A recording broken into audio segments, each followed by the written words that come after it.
Welcome students. I started the revision of chapter 2 Demoness outwitted. Female demon को चतुराई से मात देना. I have already taught 3 paragraphs and today we will teach the next paragraph. All of you open page number 13. As you know, this is a story of a demoness who lived in the jungle. Kalyung and his wife Epcha lived in a Khangbok, a village located 25 kilometers south of Imphal. They had 2 children named Liza and Thambu. It was supposed that in the absence of male member, the demoness used to frighten the small children and their mother, and she lived in the nearby jungle. One day Kalyung had to leave his house as his cousin Sangchi was getting married. After getting Epcha's assurance, he went to his cousin's house. Now let us the further story. अब कलयुग जो है एप्चा के घर कलयुग जो है सांची के गांव चला जाता है शादी में. अब देखें आगे क्या होता है स्टोरी में. Now let us see. Epcha was alone at home with the children. एप्चा अपने बच्चों के साथ घर में अकेले थी. She took extra precaution and latched all the doors and windows of the house well before sunset. Precaution means a measure taken in advance to prevent something dangerous. मतलब पहले से ही कुछ अपना उपाय कर लेना, खतरे से पहले ही कुछ उपाय अपना लेना. तो वो एक्स्ट्रा प्रिकॉशन ली, एक्स्ट्रा सुरक्षा ली अतिरिक्त. And latched means locked all the doors and windows of the house. घर के सभी दरवाजे और खिड़कियों को बंद कर दी. वेल बिफोर सनसेट, सूर्यास्त होने से पहले.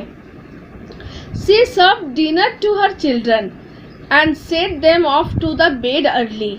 वो जल्दी ही बच्चों को खाना खिला दी एंड उन लोगों को जल्दी बिस्तर पर भेज दी सोने के लिए. लेट एट नाइट, रात में, she heard someone knocking at the door. वो सुनी कि कोई दरवाजा खटखटा रहा है. It didn't take Epcha much time to understand who was at the door. एप्चा को ज़्यादा समय नहीं लगा समझने में कि दरवाजे पर कौन था. The courageous Epcha gathered all her strength. साहसी एप्चा जो थी अपने सारे ताकत को, अपनी सारी शक्ति को इकट्ठा की.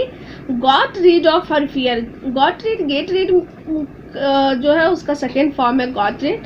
तो उसमें छुटकारा पाना, अपने सारे डर से छुटकारा पाकर, मुक्ति पाकर. And cried in a husky voice. Husky means hoarse, कर्कश आवाज में वो चिल्लाई. Who is there at this late hour of the night. इतनी रात को कौन है यहाँ पर. The knocking stopped. खटखटाना रुक जाता है. And a strange voice from outside said. और एक अजीब सी आवाज बाहर से आती है और वो बोलती है, इज कलयुग इन द हाउस. क्या कलयुग घर पर है. Not losing her confidence. अपने विश्वास को खोए बिना Epcha pretended that her husband was at home. Pretend means बहाना करना. एप्चा बहाना करती है कि उसके हस्बैंड जो है घर पर ही थे. उसके ना कलयुग जो कि सांची के गांव जा चुके हैं शादी में. तो वो बहाना ऐसा करती है कि कलयुग जो है घर पर ही है. And spoke loudly so that the demons could hear her. और बहुत तेज से चिल्लाकर बोलती है ताकि डेमोनस जो है वो सुन सके उसको. सी सेड, एप्चा बोलती है, darling someone has come to meet you at this late hour. Darling means Kalyug को बोली कि कोई इतने रात को आपसे मिलने आया है. Should I open the door or will you come and see for yourself. क्या मैं दरवाजा खोल दूं या तुम खुद आओगे और खुद देखोगे. Within second she heard foot steps retreating towards the jungle. और कुछ ही क्षण के बाद, कुछ ही सेकेंड्स के बाद वो सुनती है कि जो उसके फुट स्टेप है, कदमों के आहट है, वो कहाँ चले जा रहे हैं. रिट्रीटिंग मतलब मूविंग बैक, पीछे की ओर जा रहे हैं. कहाँ. टुवर्ड्स जंगल की ओर वापस चले जा रहे हैं. The next night the demons came again at the same hour. अब अगले रात ठीक उसी समय फिर से वो आती है भूतनी. सी आस्क्ड द सेम क्वेश्चन. वही क्वेश्चन करती है. सेम क्वेश्चन मैंने क्या कलयुग घर पे है. And Epcha answered with the same confidence without showing any fear. और एप्चा बिना डर दिखाए हुए उसी कॉन्फिडेंस के साथ, उसी विश्वास के साथ जवाब देती है. The demons return but she didn't give up and kept troubling Epcha for 4 night. जो डिमेनस जो है फिर वापस आती है और वो एप्चा को परेशान करना नहीं छोड़ती है। कितने रातों तक? फॉर 4 नाइट्स, 4 रातों तक। However, she could not shake एप्चा's confidence and courage। Shake माने हिलाना। वो एप्चा के विश्वास और साहस को नहीं हिला पाती। कौन नहीं हिला पाती? डेमेनस नहीं हिला पाती। और कितने रातों तक एप्चा को परेशान की? 4 रातों तक, 4 nights। On the 5th day, Kaliyuga returned home after the fall of dusk। dusk means होता है इवनिंग, शाम। डाउन means मॉर्निंग होता है, dusk means इवनिंग। और 5वें दिन कलियुग जो है शाम होते ही घर वापस आया। तो कलियुग किस दिन वापस आया? 5वें दिन, 5th day। His wife narrated the incidents of the past 4 nights to him। अब उसकी वाइफ एप्चा जो है सारी घटनाओं को बताती है, जो भी पिछले 4 रातों को घटित हुआ था। किससे बताती है? कलियुग से बताती है। He listened to her attentively। वो बहुत ध्यान से सुनता है और आपको भी इसी तरह ध्यान से सुनना है प्रत्येक line. And the couple plan to teach the demons a lesson. और कपल जो है वो दंपत्ति, कपल मीन्स एप्चा और कलियुग जो है वो योजना बनाती है कि उस भूतनी को, डेमेनस को सबक सिखाया जाए। As usual on the 5th day the demons came again to Epcha's house late at night. फिर उसी तरह 5वें दिन भी डेमेनस जो है एप्चा के घर रात को आती है। सी आस्क्ड द सेम क्वेश्चन।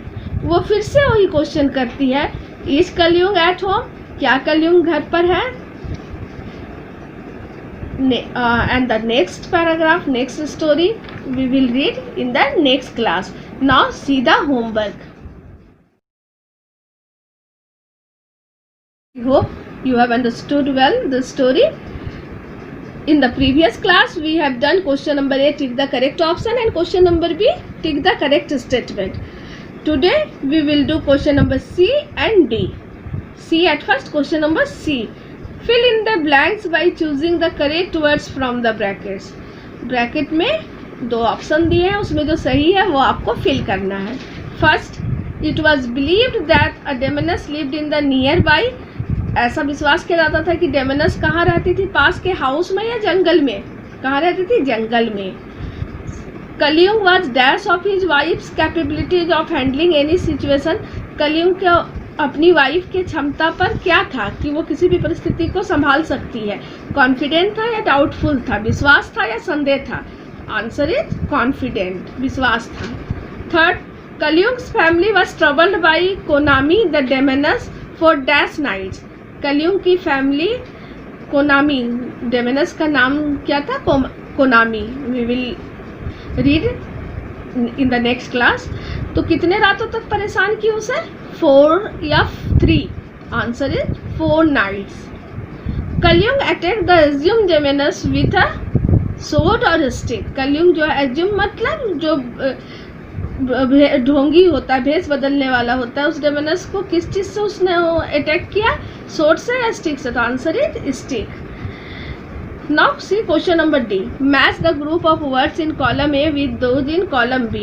आपको column A और column B को मैच करना है। तो फर्स्ट क्या है? एप्चा's courage। एप्चा करेज क्या था? फर्स्ट का क्या होगा? C. And confident could not be shaken। एप्चा का साहस और विश्वास हिल नहीं सका। सेकेंड, द डेमेनस क्या थी? Was a poor woman who stole fruits. वो एक गरीब औरत थी जो फल चोरी करती थी। थर्ड, द विलेजर्स, थर्ड का बी, ऑफर्ड कोनामी वर्क। गांव वाले ने कोनामी को वर्क ऑफर किया, काम ऑफर किया। तो 1 का सी, 2 का ए, 3 का b. You have to write face to face, आमने सामने लिखना है। And the next story we will read in the next class. Thank you.